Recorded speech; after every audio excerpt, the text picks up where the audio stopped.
माँ मेरी माँ चोर नहीं है। दोस्तों, कहानी में आज लेकर के आए।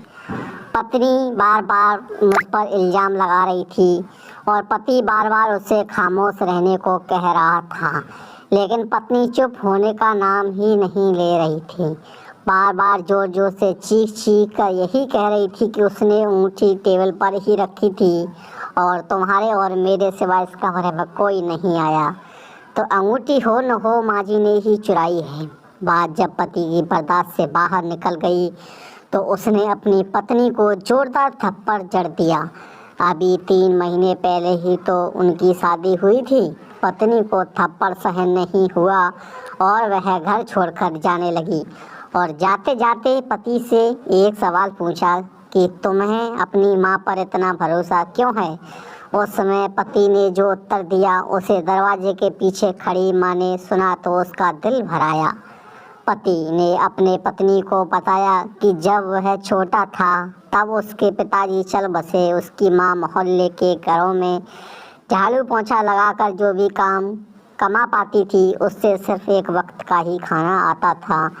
माँ एक प्लेट में मुझे रोटी देती और खाली टोकरी ढककर रख देती थी और कहती थी, मेरी रोटियां इस टोकरी में हैं बेटा, तू खा ले।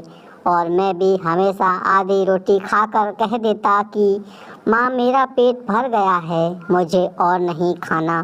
माँ ने मुझे मेरी आधी झूठी रोटी खाकर मुझे पाला पोसा और बड़ा किया और आज मैं 2 रोटी कमाने के काबिल हो गया हूँ। लेकिन यह कैसे भूल सकता हूँ कि जिस माँ ने अपनी उम्र के उस हिस्से में अपनी ख्वाहिशों को मारा है, वह माँ आज उम्र के इससे में कैसे अंगूठी की भूखी होगी, यह मैं सोच भी नहीं सकता। तुम तो सिर्फ 3 महीने मेरे साथ हो, मगर मैंने तो माँ के कठोर परिश्रम का बचपन देखा है।